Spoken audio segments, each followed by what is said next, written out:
Hello दोस्तों, आप सबका स्वागत है हमारे चैनल व्यक्ति पाठी सर पे। मेरा नाम व्यक्ति पाठी, आप सबका स्वागत करता हूँ। जैसे कि आपने न्यूज़ देखा है कि एस गिलानी ने इस्तीफा दे दिया। जी हाँ, हुर्रियत का एक बहुत ही अहम चेहरा, एक बहुत ही इंपॉर्टेंट चेहरा जिसने इस्तीफा दे दिया है कश्मीर से। इसमें कश्मीर में क्या बदलाव आएंगे, इसके क्या मायने हैं, आइए जानते हैं। वोकैबुलरी भी समझेंगे, समाचार को भी समझेंगे और कुछ करंट अफेयर्स भी से जुड़े हुए देख लेते हैं। तो चलते हैं।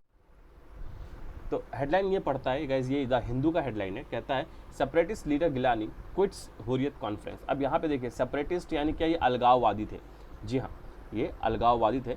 इनका मानना था, ये कहते थे कि जो कश्मीर है उसको जाके पाकिस्तान में मिल जाना चाहिए, जबकि इनके साथ जो बाकी दो लीडर्स थे उनका ये कहना था कि नहीं, कश्मीर को एक अपने आप में एक अलग इंडिपेंडेंट स्टेट मान्यता मिलनी चाहिए।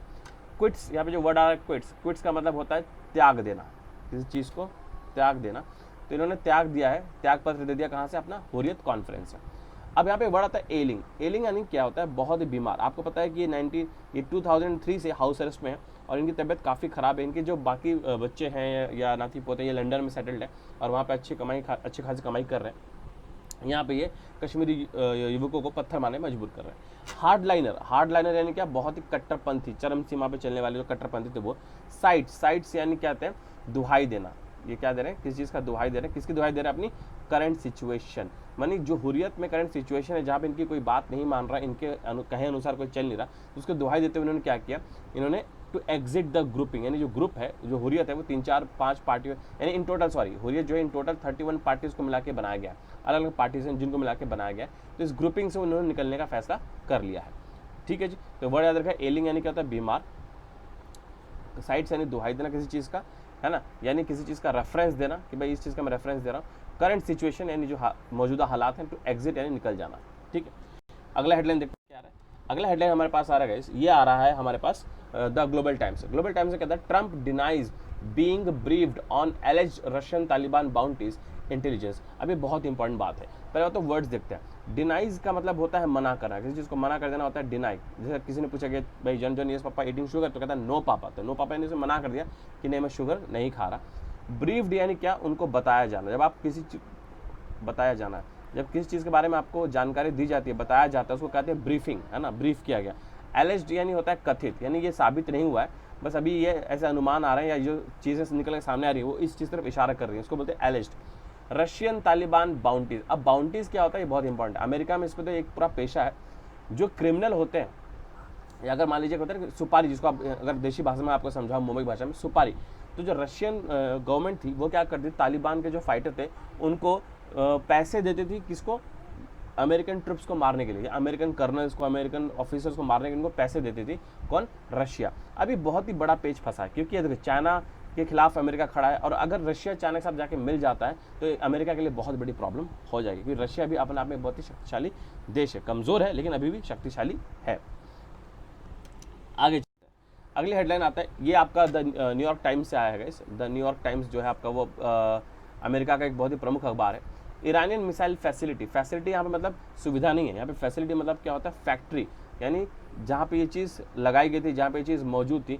ब्लोज अप यानी धमाका हो जाना। कहीं पे जब धमाका हो जाता है उसको बोलते हैं ब्लोज अप, ये फ्रेजल वर्ब है। एंड कॉन्स्पिरेसी थियरीज, कॉन्स्पिरेसी यानी होता है षड्यंत्र। कॉन्स्पिरेसी मतलब होता है षड्यंत्र। जब कई चीज़ का षड्यंत्र लगता है तो उसको बोलते हैं कॉन्स्पिरेसी थियरीज। अबाउंड यानी काफ़ी मात्रा में। अबाउंड मतलब क्या होता है? काफ़ी मात्रा में। ठीक है, सामने आना, काफ़ी मात्रा में सामने आना। अब देखिए हुआ क्या, एक्चुअली क्या हुआ था, ईरान के ऊपर सैंक्शन लगा हुआ, अमेरिका ने ईरान पे सैंक्शन लगा। सैंक्शन यानी क्या? उन पर पाबंदी है कि किसी के साथ व्यापार जल्दी नहीं कर सकते। तो क्यों नहीं कर सकते? क्यों भाई सैंक्शन लगा? क्योंकि ईरान काफ़ी दिनों से एक न्यूक्लियर मिसाइल या न्यूक्लियर वेपन तैयार करने की कोशिश कर रहा है। अभी सिर्फ 9 कंट्रीज़ हैं पूरी दुनिया में जिनके पास न्यूक्लियर वेपन्स हैं। जी हाँ, अपना पिद्दू पाकिस्तान के पास भी न्यूक्लियर वेपन है। तो ये वेपन बनाना चाह रहे हैं और अमेरिका इसके खिलाफ है। पूरा देश, पूरी दुनिया इसके खिलाफ है कि अब और न्यूक्लियर वेपन्स कोई नहीं बनाएगा वरना दुनिया खत्म हो जाएगी। तो इसके खिलाफ है, तो इसे सैंक्शन लगा हुआ है। तो हुआ क्या कि एक धमाका हुआ। तो जब धमाका हुआ तो अमेरिका के जितने भी न्यूज़पेपर्स थे, जितने एजेंसी, उन्होंने कहा कि देखो देखो देखो, ये लोग भाई अपना ट्रायल कर रहे थे न्यूक्लियर बॉम्ब का और वह फट गया।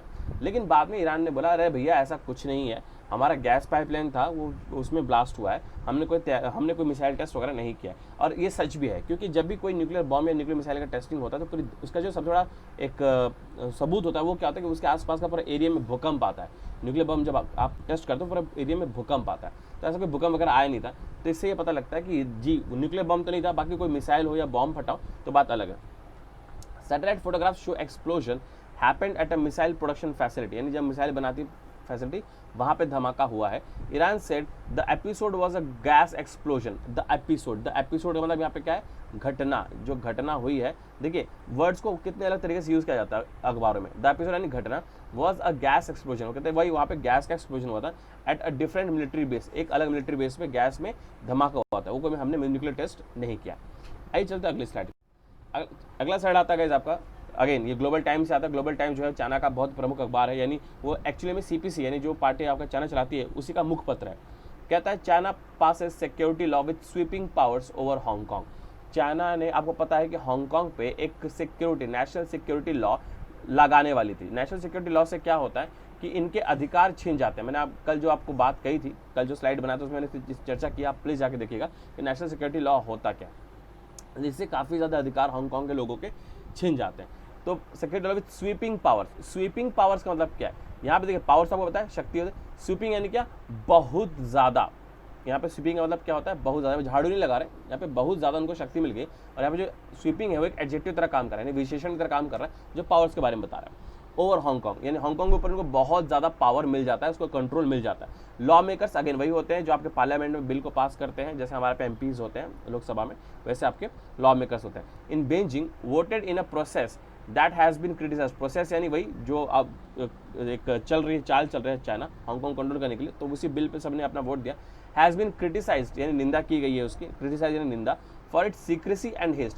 हेस्ट यानी जल्दबाजी में, उसको जल्दबाजी में पास किया गया। और सीक्रेसी यानी किसी को बताया नहीं गया कि ये वोटिंग कब होगी, किसी को बिना बताए ये वोटिंग कर दी गई और बिना बताए ही जल्दबाजी में उस फैसले को लागू कर दिया गया। The law will extend, extend यानी क्या, अब उसकी पहुंच बढ़ जाएगी। यहाँ पे एक्सटेंड का मतलब क्या है कि पहुंच बढ़ना। अब इसका जो पहुंच है वो क्या हो जाएगी, बढ़ जाएगी। कहाँ पे, कम्युनिस्ट पार्टी की जो पहुंच है वो कहाँ पहुंच जाएगी, हांगकांग में। याद रखिएगा हांगकांग भले ही चाइना का पार्ट है, लेकिन हांगकांग डेमोक्रेसी है, जबकि जो चाइना है वो एक कम्युनिस्ट पार्टी है। तो अब जो है हांगकांग में कम्युनिस्ट पार्टी का दखल और ज़्यादा बढ़ जाएगा।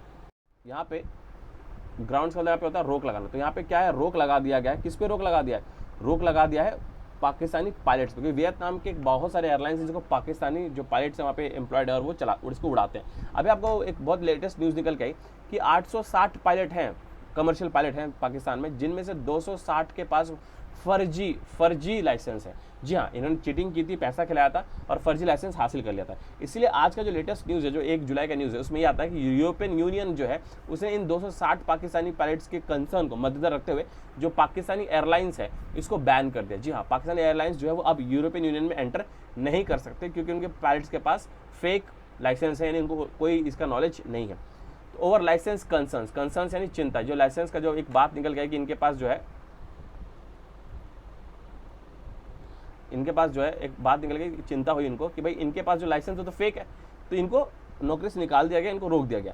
अब नेक्स्ट कहता है कि एक हेडलाइन पढ़िए ज़रा, बहुत अच्छी हेडलाइन है। वियतनाम्स एविएशन अथॉरिटी, एविएशन यानी जो भी ये उड़ान से संबंध रखते हैं, यानी फ्लाइट से संबंध रखते हैं, उनको बोला जाता है। Aviation authority said on Monday it had grounded यानी रोक लगा दिया all Pakistani pilots working for local airlines, यानी जो वियतनाम के एयरलाइंस है उन पर जो काम करते हैं पाकिस्तानी पायलट्स, उन पर रोक लगा दिए। अमिड यानी, अब देखिए आप लोग बचपन से पढ़ते आए होंगे स्कूल में, अमंग और अमिड के में फ़र्क क्या होता है, तो अमंग और अमिड में ये फ़र्क है, देख लीजिए।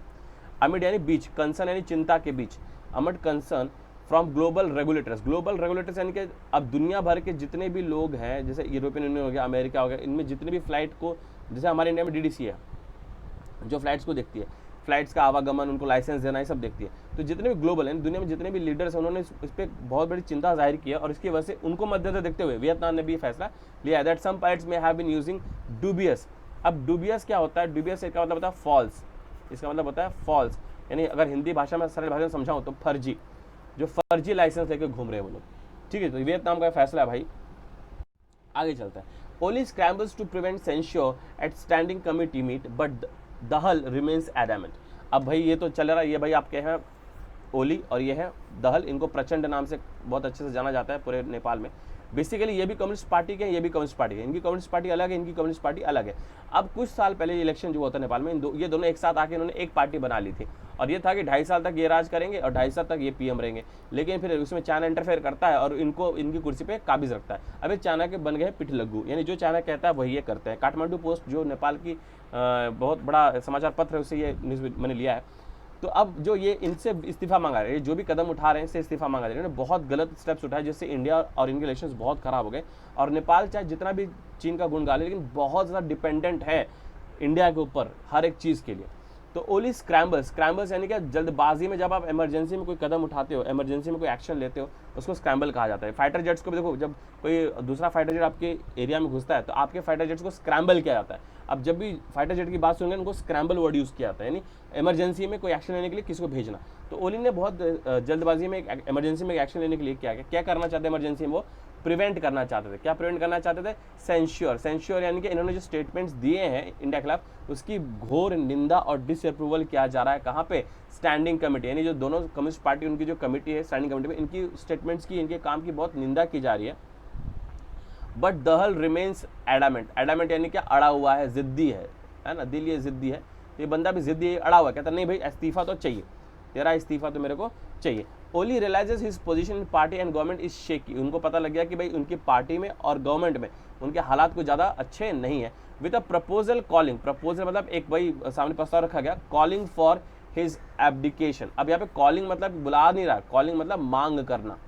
यहाँ पे कॉलिंग मतलब क्या होता है? मांग करना है, मतलब कोई बुला रहा है, हेलो कौन, वो वाला बात नहीं हो रहा है यहाँ पे। एब्डिकेशन क्या होता है? जब कोई अपनी कुर्सी छोड़ देता है, जब अपनी कोई कुर्सी यानी कोई अपनी पावरफुल, ये नहीं कि तुम अपनी कुर्सी छोड़ दो तो उसको एब्डिकेशन बोलते हैं। जब कोई पावर की कुर्सी छोड़ दे ऑफिस में, उसको एब्डिकेशन बोलते हैं। ऑफ एटलीस्ट पार्टी चेयर और प्राइम मिनिस्टर। या तो तुम प्राइम मिनिस्टर से इस्तीफा दो, या जो तुम पार्टी जो आपकी कम्युनिस्ट पार्टी के जो तुम चेयरमैन हो उससे इस्तीफा दो।